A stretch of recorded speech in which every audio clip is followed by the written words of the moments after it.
شیعہ مکتب فکر میں فقہ جعفری میں سورہ فاتحہ کے بعد مکمل سورہ پڑھنا واجب ہے. دیگر مذاہب میں دیگر فقہ میں مکمل سورہ پڑھنا واجب نہیں ہے، چند آیات پڑھ لو کافی ہے. ہمارے یہاں مکمل سورہ پڑھنا، سورہ فاتحہ کے بعد مکمل سورہ پڑھنا واجب ہے. اگر کوئی سورہ نامکمل ہوتا تو پھر ائمہ علیہ السلام بتا دیتے یہ سورہ نہ پڑھنا، یہ نامکمل ہے. لیکن ائمہ علیہ السلام نے کبھی نہیں کہا کہ یہ سورہ نہ پڑھنا، وہ سورہ نہ پڑھنا، ہر سورہ مکمل ہے. عزیزان گرامی، قرآن کریم سرور کائنات نے اپنی زندگی میں جمع کیا اور بتایا کہ یہ زندہ معجزہ ہے. اور قرآن نے بڑے واضح الفاظ میں یہ فرما دیا اللہ سبحانہ و تعالیٰ نے کہ فَأْتُوا بِمِثْلِ هَٰذَا الْقُرْآنِ، تم اس قرآن جیسی ایک کتاب بنا رہا جس سے چاہو اپنی مدد کے لیے بلا رہا، لیکن تم اس قرآن جیسا، اس قرآن کی کتاب جیسا کوئی کتاب نہیں بنا سکتے. آپ کے خیال میں اس زمانے کے لوگوں نے کوشش نہیں کی ہوگی؟ سب نے کوشش کی کہ اس کتاب جیسی ایک کتاب لکھنی ہے. ہم رسول خدا معاذ اللہ انہیں شکست دے دیں گے، محمد کو شکست ہو جائے گی صلی اللہ علیہ وسلم. وہ کہتے ہیں، نام لیتے تھے، میں کہہ رہا ہوں رسول اللہ، وہ کہتے تھے نہیں شکست ہو جائے گی اگر ہم ایک کتاب بنا لیں قرآن جیسی. کوشش کرتے رہے. اللہ نے کہا میں آسان بنا دیتا ہوں. فاتو بعشر سورہ میں مثلے 10 سورے بنا لاؤ. قرآن میں 114 سورے ہیں، 10 سورے قرآن کے سوروں جیسے بنا، 10 سورے بنا. انہوں نے کوشش کی، نہیں بنا سکے. اللہ نے کہا آسان بنا دیتا. پھر سورہ بقرہ میں اللہ نے آیت نازل فرمائی فاتو بسورۃ من مثلہ وادعوا شہداءکم من دون اللہ ان کنتم، اگر تم جسے چاہو اللہ کے علاوہ اپنی مدد کے لیے بنا دو، ہے مشرک ہو کافر ہو، قرآن کے سوروں جیسا ایک سورہ بنا لاؤ. یہ چیلنج کہاں دیا جا رہا ہے؟ مکے میں.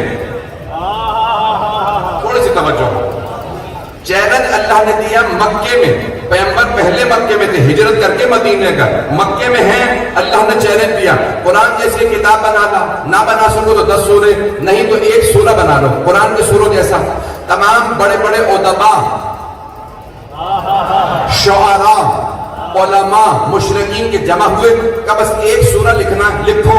سب نے زور لگایا اور سب کے سب ایک دوسرے کی مدد کرنے لگے. کبھی کسی طرح سے ہمیں محمد کو شکست دینی ہے، بس ایک سورہ بنا لو. جب سب نہیں بنا سکے تو ایک بہت بڑا شاعر تھا، شاہ نامی شاعر تھا. وہ بولتا نہیں تھا.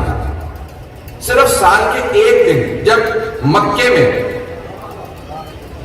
عکاس کا میلہ لگتا تھا، سب جمع ہوتے تھے، عرب پورے حجاز مقدس سے سب مکے آتے تھے، تو وہ اپنی شاعری سناتا تھا. پورے سال میں 364 دن خاموش رہتا تھا. کیوں؟ میں مکے کے جاہلوں سے بولوں کیوں؟ ان سے بات کر کے میری فصاحت کم ہو جائے گی، بلاغت ختم ہو جائے گی. تو بولتا نہیں تھا، پورے سال خاموش رہتا. صرف ایک دن بولتا. جب سارے کے سارے حجاز کے لوگ جمع ہو جاتے، سناتا میں نے یہ کلام کہا، یہ کلام کہا. تو سب نے، اس کی عادت تھی عصر کے وقت اپنے گھر سے چہل قدمی کے لیے نکلتا تھا. تو تمام شعراء، کیونکہ ایسے بھی شاعر تھے جو لکھنا پڑھنا نہیں جانتے تھے لیکن شاعر تھے. اگر پہنچ رہا ہوں ایک جملہ کہہ کے آگے بڑھوں گا. تو قرآن زندہ معجزہ، زندہ معجزہ. ہر زبان میں 2 چیزیں ہوتی ہیں، نظم اور نثر. نظم شاعری، نظم یہ جو میں بول رہا ہوں، پوئمز اور پروز. یہی کتنی زبانوں میں ترجمہ کروں؟ تو نظم ہے اور نثر. تو عربی زبان میں 3 چیزیں ہیں، نظم ہے، نثر ہے اور قرآن. قرآن نہ نظم ہے نہ نثر ہے، دونوں سے بالا تھا. تو تمام کے تمام شعراء و ادبا جمع ہو گئے کہ ہمیں جواب دینا ہے. تو انہوں نے کیا کیا؟ ہر روز عصر کے وقت جب شاہ اپنے گھر سے نکلتا تو اپنا کلام لکھواتے. شاہ میں نے یہ نیا کلام کہا. وہ اپنا قلم ہاتھ میں رکھتا تھا. کیوں؟ بولتا تو تھا نہیں، فصاحت کم ہو جائے گی. بس ایک مرتبہ کسی کی بھی شاعری پڑھتا اور ہاتھ میں قلم ہوتا تھا، پڑھ کے ایک مرتبہ میں تصحیح کر دیتا. اس میں یہ غلطیاں ہیں، اسے ایسے لکھنا چاہیے تھا. بولتا نہیں تھا، صرف پڑھ کے ایک مرتبہ غلطیاں درست کر دیتا، تصحیح کر دیتا. سرور کائنات نے کہا جہاں خانہ کعبہ کے غلافوں پہ 7 معلقات 7 بڑے شعراء کے کلام لٹکائے گئے ہیں، معلق ہیں، وہاں جا کے قرآن کا سب سے مختصر سورہ، سورہ کوثر لکھ کے لگا دو، تاکہ جو عرب آئے پڑھنا جانتا ہو تو پڑھے گا، نہیں تو پوچھے گا 7 تھے، یہ کس کا کلام ہے؟ سبا معلقات کے مقابلے میں تو سب کے سب کہتے ہیں یہ محمد نے چیلنج کے طور پہ بھیجا کہ وہ اللہ کا رسول ہے، سب پڑھتے سنتے۔ بسم اللہ الرحمن الرحیم، انا اعطیناک الکوثر فصل لربک وانحر ان شانئک هو الابتر۔ اللہ کے رسول نے جب چیلنج کے طور پہ ایک سورہ دیا تو وہ بھی سورہ کوثر، کیونکہ جس بی بی کے شان میں سورہ نازل ہوا تھا اس بی بی کا جواب نہیں، اس سورہ کا بھی جواب نہیں۔ چلتے رہیے گا۔ ایک مرتبہ جناب سرور کائنات نے کہا یہ سورہ لکھ کے لگا دو خانہ کعبہ کے اندر، کچھ لوگوں نے کہا یہ اتارو، ابو سفیان، عتبہ، شیبہ، ابو جہل سب جمع ہوئے اور کہا کہ بھئی ہمیں جواب چاہیے۔ انہوں نے سورہ اتارا اور شاشا کے پاس لے گئے، کچھ لوگوں نے اپنا کلام دکھایا، شاشا نے ایک مرتبہ قلم نکالا، تصحیح کی، آگے بڑھا، کسی دوسرے نے اپنا کلام دکھایا، یہاں تک ایک مرتبہ کسی نے سورہ کوثر سامنے رکھا، شاشا نے قلم اٹھایا، جلدی سے سورہ پڑھا، جب لکھنا چاہا تو کچھ لکھ نہیں سکا، اس نے دوبارہ سورہ کوثر کو پڑھا، دوبارہ سوچا اس میں غلطی نظر نہیں آ رہی، جب تیسری مرتبہ اس نے سورہ کوثر کو پڑھا تو پڑھنے کے فوراً بعد بول اٹھا جو بولتا نہیں تھا، ما ھذا من کلام البشر، یہ بشر کا کلام نہیں ہے، یہ ما فوق البشر کا کلام ہے، مجھے اس میں خطا نظر نہیں آ رہی۔ ایک مرتبہ ابو سفیان نے کہا کلام چھپا لو، شاشا کو جواب نہیں آ رہا، جب شاشا کو جواب نہیں آ رہا تو کسی سے جواب نہیں بنے گا، تو ابو سفیان سے سب نے کہا جب جواب محمد نے مانگا سورہ کا جواب دو، اب کیا کریں گے؟ کہا میرے گھر چلو، دارالندوہ میں اس کا گھر، کراچی کی زبان میں پنچایت کہتے ہیں، مجھے کسی نے کہا، میں کسی بچے سے پوچھ رہا تھا کہ اس کا ترجمہ کیا کہ پنچایت ہی کہتے ہیں جو آپ بتا رہے ہیں، تو اس کے گھر میں پنچایت لگتی تھی، سارے کے سارے سردار جمع ہوتے تھے، سردار قریش کے جتنے سردار تھے ابو سفیان کے گھر پہ جمع ہوتے، سب جمع ہو گئے، اس نے کہا جواب لکھیں گے، کہا جواب تو اب نہیں بن سکتا، ابو سفیان نے کہا اب جواب نہیں بن سکتا، جب سب شعراء نے گھٹنے ٹیک دیے محمد کا جواب نہیں ہے، تو ایک مرتبہ سب نے پوچھا ابو سفیان اب کیا کریں گے؟ کہ محمد تو قتل کر دو، قتل سے پہلے بھی ایک منصوبہ بنایا تھا، تفصیل کا وقت نہیں ہے، شاید میں نے پڑھا آپ نے سن رکھا ہو کہ بھئی کل سے اپنے بچوں کو بھیجو، میں بتاؤں گا کیا کرنا، جب محمد گھر سے نکلے بچے انہیں پتھر مارے اور کہیں کہ مجنون ہے، تاکہ کوئی ان کا کلام نہ سنے، مجنون کی باتیں نہ سنے، شاعر کہا، مجنون کہا، جادوگر کہا، بھئی 3 الزامات لگے پیغمبر پہ، یہ شاعر ہے، جادوگر ہے یا مجنون، بچوں نے پتھر مارے، بچوں کو، خواتین سے کہا یہ جادوگر، خواتین جادوگروں سے ڈرتی تھی، مردوں سے کہا شاعر ہے، اس زمانے کے شاعر شرابی ہوتے تھے، بد کردار ہوتے تھے کہ ان کے قریب نہ جانا، اب 3 الزامات لگا کے سارے مکے والوں کو پیغمبر سے دور کرنے کی کوشش کی گئی، جب دور نہ کر سکے گا کانوں میں روئیاں ٹھوس لو، جو مکے سے باہر سے آئے روئی رکھے، محمد کے کلام کو نہ سننا،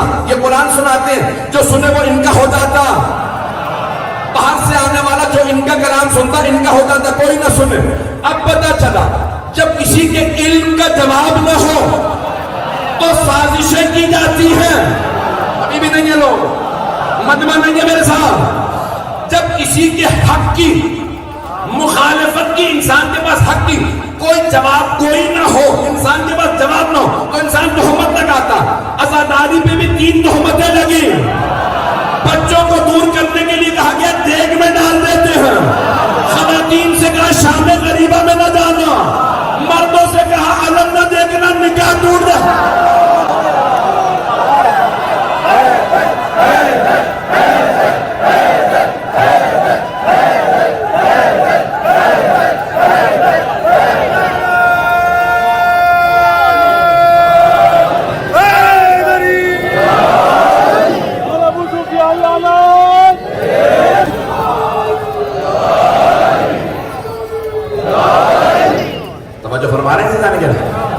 جب وہ علم کا جواب نہیں رکھتے تھے، اعجاز کا جواب نہیں رکھتے تھے، ہر دور میں جب انسان کے پاس علم کا جواب علم سے نہیں ہوتا تو پھر دہشت گردی کی جاتی ہے، پھر حملے کیے جاتے ہیں، پھر قتل کے منصوبے بنائے جاتے ہیں. ایک روک کے جملہ پیش کر رہا ہوں. سرور کائنات کے ساتھ بھی یہی ہوا، مولا کائنات کے ساتھ بھی. خوارج جمع، خوارج کو سمجھتے ہیں ذرا، خارجی کو کس جمع ہے خوارج. خوارج جمع ہوئے کہ علی کا جواب نہیں ہے، کیا کریں کہ پھر علی کو مسجد میں قتل کر دیتے ہیں. خوارج جمع ہوئے، پیٹ تک داڑھیاں چھو، سجدوں کے نشان چھو، بہت زیادہ نمازیں، روزے، قرآن سب کچھ کرتے تھے. اور کیا کہہ رہے تھے؟ یا علی اکفرتا، یا علی معاذ اللہ استغفر اللہ، دہراتے میں میری زبان لرزتی ہے، یا علی اب کافر ہو گئے.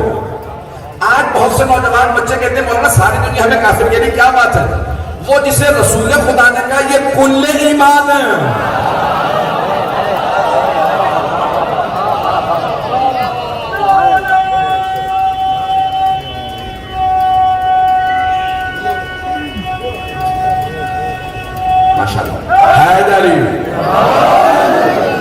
توجہ کرتے رہیے گا. تو قرآن زندہ معجزہ جناب امین کے خلاف بھی کیا منصوبہ بنایا؟ مسجد میں اس نے کیوں مارا؟ کبھی آپ نے سوچا؟ عبد الرحمن ابن ملجم اس ملعون نے غلاف کعبہ پکڑ کے قسم کھائی تھی مقدس رات میں ماروں گا، شب قدر میں، مقدس جگہ پہ ماروں گا. اعمال کرنے کے بعد ماروں. کسے؟ مولا کائنات کو. کیوں؟ کیونکہ نیک کام کر رہا ہوں. اگر آج مسجدوں میں حملہ ہو، مجلسوں پہ حملہ ہو، مقدس عبادت پہ حملہ ہو، نہیں لو تو سمجھ جائیے کوئی ابن ملجم کی نسل سے باقی ہے.